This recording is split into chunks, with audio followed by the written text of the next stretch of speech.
السلام عليكم ورحمة الله تعالى وبركاته. نحمده ونصلي على رسوله الكريم. أما بعد فقد قال الله تعالى في القرآن العظيم وفي القرآن المجيد بعد أعوذ بالله من الشيطان الرجيم بسم الله الرحمن الرحيم وما أرسلناك إلا رحمة للعالمين صدق الله العليم. وقال نبينا محمد صلى الله عليه وسلم المرء مع من أحب رواه البخاري أو قال كما عليه الصلاة والسلام. எல்லா புகழும் புகழ்ச்சியும் நம்மை படைத்து பரிபாலிக்கின்ற ஏக இறைவனாகிய அல்லாஹ் ஒருவனுக்கே சொந்தம். இறை சாந்தியும் சமாதானமும் நம் ஈருலகத் தலைவர் முஹம்மது நபி ஸல்லல்லாஹு அலைஹி வஸல்லம் அவர்கள் மீதும், அன்னாரின் சிறப்புமிக்க அவர்களின் குடும்பத்தார்கள் மீதும், அன்னாரின் அடிச்சுவடுகளை அப்படியே பின்பற்றி வாழ்ந்த உத்தம சத்திய சஹாபாக்கள், தாபியீன்கள், தபா தாபியீன்கள், நாதாக்கள், சுஹதாக்கள், அவுலியாக்கள் மற்றும் இந்த காணொளியின் மூலம் உலகம் எங்கிலிருந்தும் கண்டு கொண்டிருக்கின்ற நம் அனைவரின் மீதும் அல்லாஹ்வுடைய சாந்தியும் சமாதானமும் என்றும் வற்றாமல் நின்று நிலவட்டுமாக. ஆமீன். உமான் நபி ஸல்லல்லாஹு அலைஹி வஸல்லம் அவர்கள் உதயமான மாதத்திலே 2வது பிறையில் நாம் இருக்கின்றோம். அல்ஹம்துலில்லாஹ். அவர்கள் மீது அதிகமாக ஸலவாத் ஓதக்கூடிய பாக்கியத்தை அல்லாஹ் தருவானாக.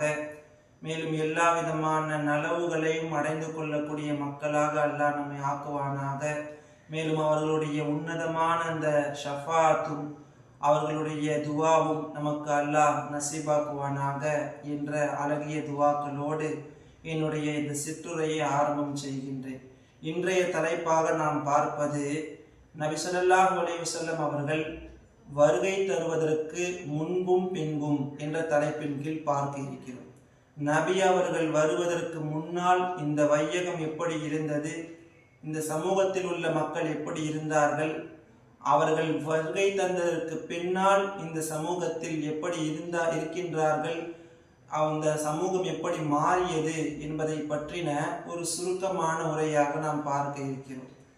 நபி ஸல்லல்லாஹு அலைஹி வஸல்லம் அவர்கள் இந்த வையகத்திற்கு வருவதற்கு முன்னால் இந்த வையகம், இந்த உலகம் எப்படி இருந்தது தெரியுமா?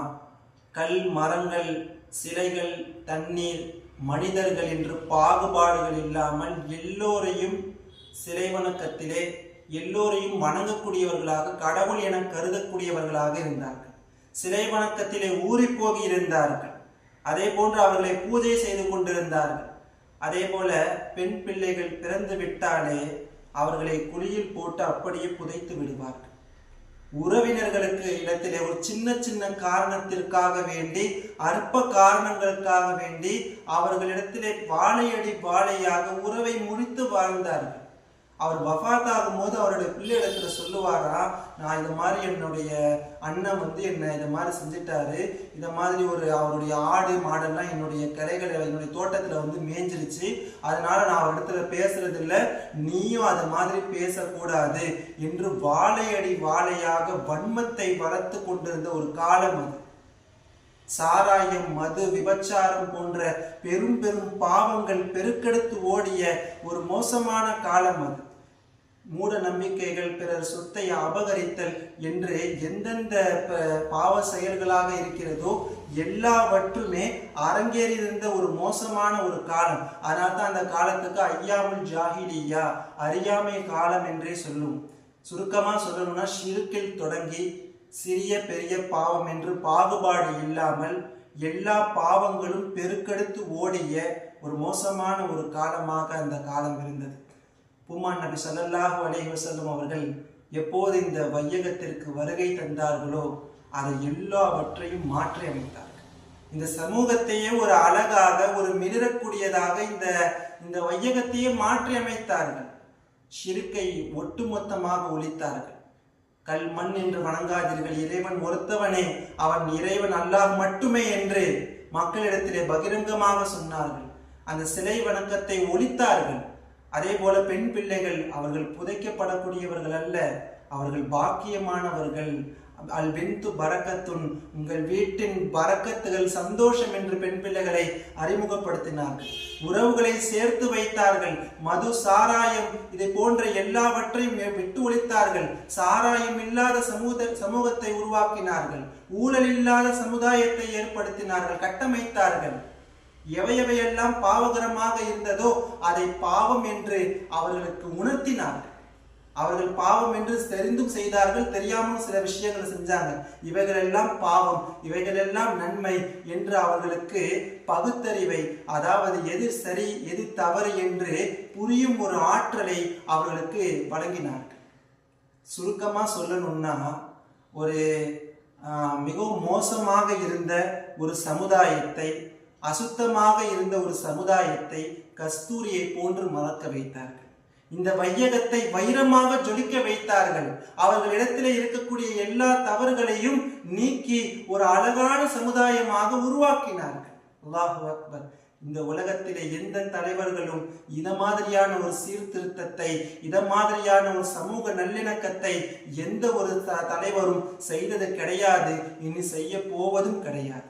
அது என் பெருமானார் ஸல்லல்லாஹு அலைஹி வஸல்லம் அவர்கள் மட்டுமே செய்த ஒரு அழகான, ஒரு வியப்புக்குரிய ஒரு காரியமாக இருக்கிறது. ஆனால் இவ்வளவு நல்ல நிறைய விஷயங்களை அவர்கள் இந்த மார்க்கத்திற்கு, இந்த மக்களுக்கு அவர்கள் அருளாக தந்திருக்கின்றார்கள். அதனால தான் அல்லாஹ் குர்ஆனிலே சொல்லும் போது, வமா அர்சல்னாக இல்லா ரஹ்மத்தல் லில் ஆலமீன், நாயகமே உம்மை நான் இந்த அகிலத்திற்கு அருள் கொடையாக தவிர அனுப்பவில்லை என்று சொன்னார்.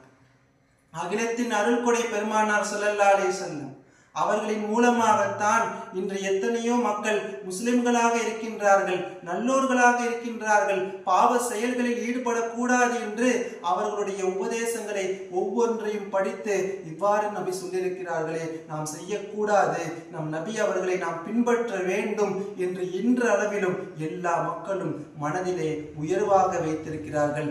ஏன்? அவர்களை உயிரை விடவும் நேசிக்கின்றார்கள். உயிரை விடவும் நேசிக்கின்றார்கள். அந்நபியு அவுலா பில் முஃமினீன மின் அன்ஃபுஸிஹிம், தன் உயிரை விடவும் நபியை நேசிக்கக்கூடியவர்களாக இருக்கின்றார்கள்.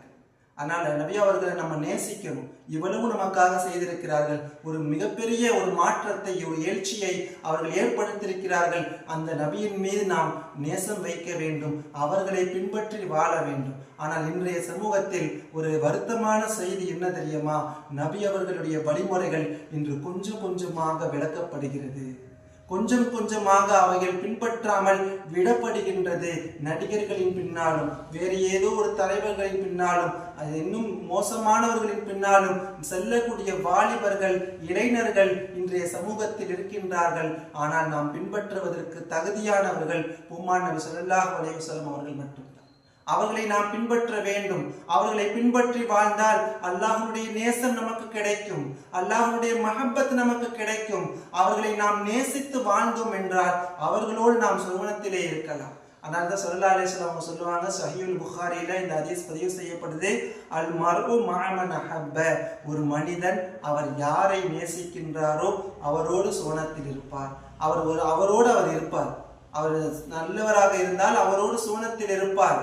அதுவே அவர் நேசிக்கக்கூடிய நபர்கள் தீயவர்களாக இருந்தால் அவர் எங்கே இருக்கின்றாரோ அந்த நரகத்திலேயே இவரும் இருப்பார். அல்லாஹ் பாதுகாக்க வேண்டும். ஆனால் நபி அவர்கள் மீது அதிகமாக நேசிக்க வேண்டும். அவர்கள் மீது ஸலவாத்துகளை நாம் துதிக்க வேண்டும். வல்ல ரஹ்மான் அல்லாஹ் நபியை நேசித்து பின்பற்றி வாழக்கூடிய பாக்கியத்தை தருவானாக.